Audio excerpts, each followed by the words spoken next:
পৃথিবী বিভিন্ন ধরনের উপগ্রহ দ্বারা বেষ্টিত, কিন্তু চাঁদ এবং সূর্য পৃথিবীর একচ্ছত্র সঙ্গী হিসেবে বিবেচিত। তবে এবার তাদের সঙ্গে পৃথিবীর নতুন সঙ্গী হিসেবে যোগ দিচ্ছে একটি মিনি মুন বা ছোট চাঁদ, যা পৃথিবীর সঙ্গী হয়ে থাকবে প্রায় ৬০ বছর ধরে। ঘুরবে চাঁদের মতোই পৃথিবীর কক্ষপথে।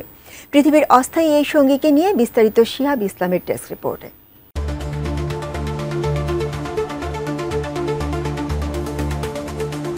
পৃথিবী সৌরজগতের একমাত্র বাসযোগ্য গ্রহ হিসেবে পরিচিত।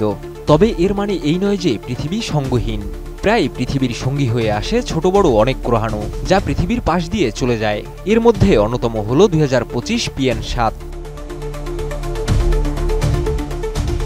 গত গ্রীষ্মে 2025 PN7 গ্রহাণুটির অস্তিত্ব শনাক্ত করেন জ্যোতির্বিদেরা।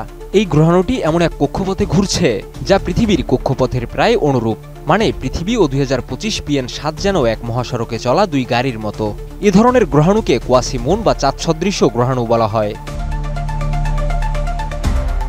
এটি এখন পর্যন্ত চিহ্নিত সবচেয়ে ছোট কোয়াসিমুন হতে পারে, যার দৈর্ঘ্য সর্বোচ্চ 52 ফুট পর্যন্ত হতে পারে।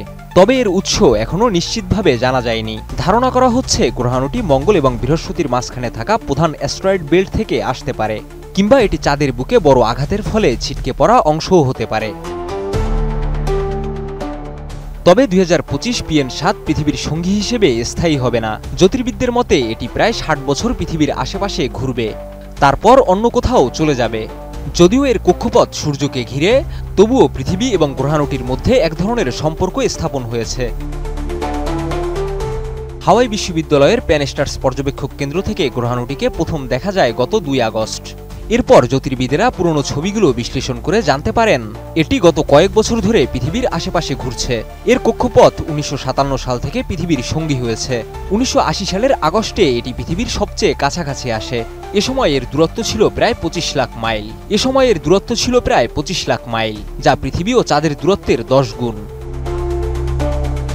এছাড়া কম্পিউটার সিমুলেশনের মাধ্যমে জানা গেছে 2025 PN7 মোট 126 বছর পৃথিবীর সঙ্গে একই কক্ষপথে ঘুরবে এবং 2083 সালে পৃথিবী থেকে চলে যাবে। বিজ্ঞানীরা মনে করেন এসব গ্রহাণু পৃথিবীকে সরাসরি বিপদে ফেলছে না, বরং এটি সৌরজগতের গঠনের ইতিহাস এবং বিবর্তন সম্পর্কে আরও জানতে সাহায্য করছে।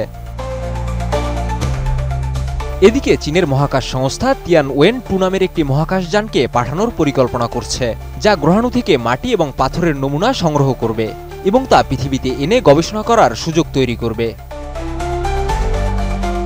শিহাব ইসলাম, ATN নিউজ।